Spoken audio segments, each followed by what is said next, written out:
안녕하세요, 멜목상. 오늘은 히브리서 12장 1절부터 3절 말씀 보도록 하겠습니다. 사실 제가 이 1절부터 3절 말씀으로 설교를 한 적이 한 번도 없어요. 본문으로 삼고. 근데 제일 많이 인용했던 본문 중에 하나죠. 엘리 엘리 라마 사박다니와 함께 제일 많이 인용했던 본문이고, 제가 한번 나는 히브리서 12장 1절부터 3절로 설교해 본 적이 없는데 라고 교육자들이랑 이야기를 하면서 한 적이 있었는데, 교육자분들이 놀래더라고요. 정말요? 이 본문으로 설교한 적이 없다고요? 라고 얘기하더라고요. 없어요. 매일 묵상도 한 적이 없습니다. 오늘 처음이에요. 그러나 제가 정말 좋아하는 본문입니다. 네. 내용 한번 볼게요. 이러므로 우리에게 구름같이 둘러싼 허다한 증인들이 있으니 모든 무거운 것과 얽매이기 쉬운 죄를 벗어버리고 인내로서 우리 앞에 당한 경주를 하며라고 말합니다. 여기 구름같이 둘러싼 허다한 증인들을 누구를 의미하는 걸까요? 우리 11장을 보면서 여러 사람들, 구약 시대의 여러 믿음의 사람들을 보았죠? 그렇죠? 이 사람들이 지켜보고 있다는 거예요. 우리에겐 증인들이 있습니다. 우리의 삶에는 그러니까 과거의 선배가 없는 게 아니에요. 여러분, 그러니까 우리의 개개인의 각자의 삶을 보면은 인생이 개척자와 같다라는 생각이 들죠. 예.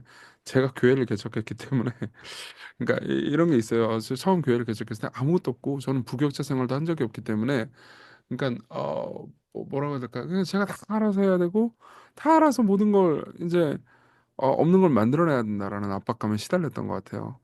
실제로 그런 면도 있었죠. 근데 생각해보면 제 신앙 선배들이 있었고 또 신앙생활에 도움이 되는 목회에 도움이 되는 좋은 책들이 있었거든요. 그리고 목회 선배들이 남긴 것들이 많이 있었습니다. 그리고 저뿐만 아니라 목회자들 선배뿐만 아니라 그때 당시 함께 있었던 모든 이 개척 멤버들, 성도님들이 저한테 되게 많은 도움을 주셨죠. 그러니까 다시 말하면 혼자 있지 않다라는 거예요. 저는 혼자 있지 않았습니다. 예. 마찬가지로 여러분들의 인생이 그러니까 각 개인의 인생에 있어서는 우리가 미래를 모르기 때문에 내 인생을 내가 개척하는 것처럼 보이잖아요. 그런데 수많은 증인들, 수많은 선배들이 있다. 이렇게 너희들을 응원하고 있다. 이렇게 얘기합니다. 그래서 존 오웬이 이 히브리서에 대한 아주 긴 주석을 쓴 게 있거든요. 제가 그걸 종종 읽었는데 이번 멜무상 하면서도 종종 읽었는데 너무 길어가지고 다는 못 읽었어요. 근데 일부를 좀 인용해 드릴게요. 제가 되게 좋아하는 부분입니다. 말하자면 구약의 모든 성도가 서서 우리의 노력을 지켜보고 우리가 임무를 행하도록 격려하면서 언제라도 박수갈 채로 우리의 성공을 증언하려 하고 있다. 그들은 우리에 대해 이런 일을 맡고 있다. 우리는 그들에게 둘러싸여 있다라고 이야기를 합니다. 참, 네, 위로가 용기가 되는 말이죠. 예. 근데 생각해 보면은 그 신앙의 선배들이 대단한 사람들 아니었거든요. 그들도 우리가 똑같은 죄인이었어요. 죄도 많이 지었습니다. 아브라함도 죄 많이 지었다는 거 말씀드린 적 있죠? 그렇죠? 또 우리도 똑같죠. 그러니까 그들처럼 죄를 안 짓고 완벽하게 살라는 의미가 아니고 우리에게 무거운 것과 얽매이기 쉬운 죄가 있다는 걸 알고 있어요. 히브리서 기자는. 그렇지만 벗어버려라. 이렇게 말을 하는 거죠. 여러분 운동 경기를 하는 사람 있잖아요. 그 사람은 타이즈 같은 거 딱 입잖아요. 여기 보면 우리가 앞에 당한 경주를 한다고 그러죠.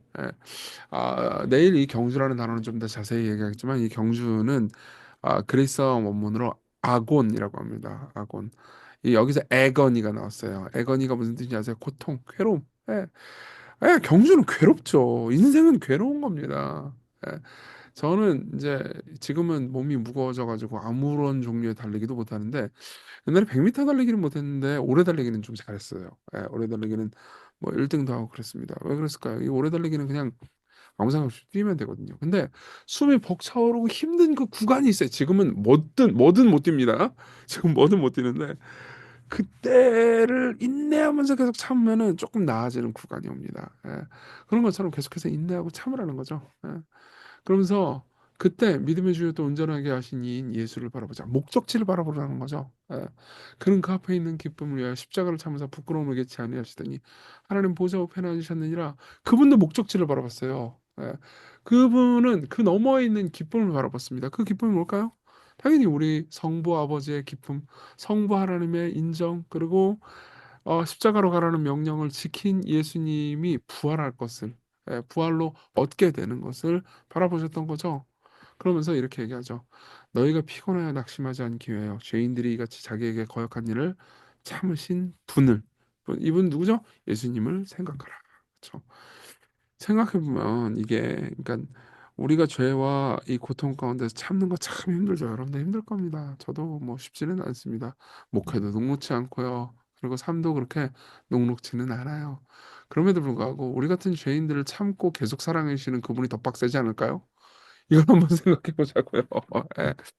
아, 그분의 사랑이 참 무한하고 넓다는 게 우리가 얼마나 큰 위로인지 모릅니다. 아유, 생각해보면 우리는 하나님 말씀대로 순종 안 할 때가 많잖아요. 그럴 때도 불구하고 삶에서 고통이 찾아오면 보통 징징거리지만 하나님 한 번도 예외 없이 우리를 깊이 사랑하십니다. 예. 그 예수님을 그 인내하시는 분을 바라보면 우리도 인내로서 오늘의 경주를 살 수 있다. 이런 이야기인 거죠. 자, 우리 적용을 좀 해봅시다. 첫째, 인내의 방법입니다. 인내의 방법은 이거예요. 일절을 다시 보면요. 인내로써 경주를 해라 라고 말하는 거죠. 그러니까 인내한다 그러면서 아무것도 안 하는 건 진짜 인내가 아니에요. 인내를 할 때 경주, 즉 해야 하는 일을 해야 되는 겁니다. 예. 그 운동도 저는 뭐 이제 그 근력 운동 그렇게 많이 하지 않아 잘 모르지만 근력 운동 빡세게 하는 분들은 이거 할 때 이게 힘들 때 한 번 더 굽히고 힘들 때 한 번 더 달리고 이래야 진짜 이 알통도 들고 이래야 좀 더 이 저기 뭐지 몸이 더 좋아진다고 하더라고요. 더 성장한다고 하더라고요. 마찬가지예요. 우리는 보통 힘들면은 자기 연민이 발동하기 때문에 아우 착하게 안 살아 올바르게 안 살아 내가 너무 힘들어 내가 너무 이 괴로워 그러니까는 나는 이제 때려칠 거야 그만둘 거야 이렇게 생각하죠. 근데 진정한 성숙, 진정한 성장은요, 힘들 때 계속해서 씨를 뿌리고 내가 해야 하는 일을 할 때 성장합니다. 여러분, 여러분들이 의지하는 사람 있죠? 여러분들이 의지할 만한 사람, 그런 사람들이 보통 그런 사람이에요. 예. 제가, 뭐 저는 이제 여러분들의 큰 의지가 되는 그런 부류의 사람은 아니지만, 그래도 제가 그 담임 목사인데 제 삶이 힘들다고, 제 삶이 어렵다고, 이번 주 설교 안 해! 막 그러고, 내 신방 안 해. 내 이제 뭐지 내가 해야 되는 일을 안 해. 그러면 여러분들 저를 의지하지 못하고 신뢰하지 못할 거 아니에요. 그렇죠? 인생이 힘들고 다 어려운데 다 힘들고 어려운 가운데서 자기 역할 하는 거야라고 말하지 않겠어요? 예. 여러분들이 부모님이 나 우울해. 오늘 밥 안 해줘. 그럼 애들은 굶어 죽죠. 그렇죠? 마찬가지예요. 그러니까 여러분들 괴롭히고 싶은 게 아니고 눈물을 흘리더라도 씨를 뿌리긴 해야 됩니다. 시편 126편 눈물을 흘리며 씨를 뿌리는 자는 기쁨으로 거두리로다. 울며 씨를 뿌리러 나가는 자는 반드시 기쁨으로 그 곡식단을 가지고 돌아오리로다. 예. 오늘 여러분들이 해야 하는 일을 하기 싫은데도 억지로 출근하는 분들, 하기 싫은데도 불구하고 억지로 일해야 되는 분들, 힘든 이 오늘 하루의 삶을 우울함과 괴로움 가운데서도 살아내야 되는 분들 힘을 내십시오. 인내하십시오. 경주하십시오. 반드시 여러분들이 기쁨으로 단을 거두르는 날이 올 겁니다. 그리고 예수님이 그런 분이었죠. 예. 좋은 경주를 하는 사람은요, 목표를 바라보지 전광판을 바라보지 않습니다. 그렇죠? 예. 축구하는 사람이 계속해서 우리 이대 이러잖아요. 그러면 제대로 못해요. 제가 농구를 좋아하거든요. 옛날에 제가 그 저기 샤키로니를 좋아해가지고 농구 선수 농구 많이 봤었는데 그때도 보면요 훌륭한 농구 선수는 절대 전광판 안 봐요. 예. 그냥 계속해서 공과 경기 운영과 동료 선수들 그리고 적 선수들을 보면서 경기에 집중하죠. 그렇죠. 마찬가지로 우리의 삶도 하나님을 바라봐야죠. 하나님을 바라보는 삶만이 우리가 계속해서 집중할 수 있고 승리할 수 있고 그리고 성숙할 수 있는 삶입니다. 이걸 히브리서 기자가 요구하는 거예요. 예수님도 그랬어요. 저도 마찬가지인데요. 목회를 할 때 제가 제일 바라봐야 되는 대상이 누굴까요? 하나님이죠. 예. 그 저기 성도들 아니에요. 성도들 아니에요. 물론 성도들 사랑합니다. 사랑하긴 하는데 예수님께서도 베드로를 목양하라고 부르실 때 네가 나를 사랑하느냐라고 물었지 네가 교회를 사랑하느냐 이렇게 묻지 않으셨어요. 교회를 안 사랑해도 된다는 말은 아니죠. 그렇죠? 이게 옛날에 그 고상선 목사님이 우리 교회 오셔가지고 한번 설교할 때 이런 얘기 하셨는데 애들이 너무 사랑스러워가지고 유치원 교사를 한 분이 계시대요. 유치원 교사를 하고 3달 지나니까 애들을 정말 다 밉고 정말 정말 그냥 한 대씩 때려 쥐어 받고 싶더래요. 물론 쥐어 박았다는 거 아니에요. 그렇죠? 왜 그럴까요? 예, 사람을 사랑하면 결국 실망하게 되죠. 예, 사람을 목적으로 삼으면 실망하게 됩니다. 사람 사랑해야 되는 대상이지 목적으로 삼으면 안 되는 대상이죠.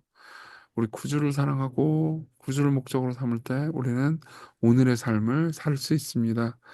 예수님 역시 아버지만 바라보셨죠. 근데 예수님은요, 그 앞에 있는 기쁨을 위해서 십자가를 참으셨어요. 그러면 그 앞에 있는 기쁨은 뭘까요? 우리죠. 예.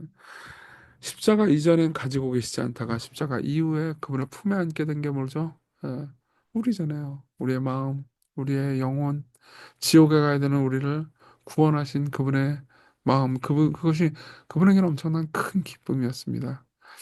예수님은 그렇게 여러분들을 사랑하셨어요. 예. 우리 같이 기도합시다. 기도할 때 인내하는 믿음 달라고. 오늘도 여러 난관과 어려움 있죠? 그렇죠? 인생이 애건이에요. 그렇죠? 그렇지만은 울며 씨를 뿌리는 오늘 하루가 되게 해주십시오. 그리고 계속해서 똑같은 기도 제목 가지고 기도하고 있는데요. 오늘 눈앞에 보이는 소망과 눈앞에 보이는 절망을 현실로 여기지 않고 더 위대한 절망, 우리 모든 것을 바라보시고 우리에게 상 주실 그분을 바라보면서 오늘 살게 해달라고 같이 기도하겠습니다.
기도하겠습니다. 은혜로우신 하나님, 하루를 살 때 인내할 수 있게 해주십시오. 우리의 삶이 긴 경주라는 것을 생각하며 오늘을 음, 때로는 눈물 나지만 씨를 뿌리게 해주십시오. 큰 고통 앞에서도 목적지를 굳건히 바라보신 예수님을 바라보게 해주십시오. 예수님 이름으로 기도했습니다. 아멘. 네, 하나님의 은혜 안에서 오늘 기쁜 하루 되세요.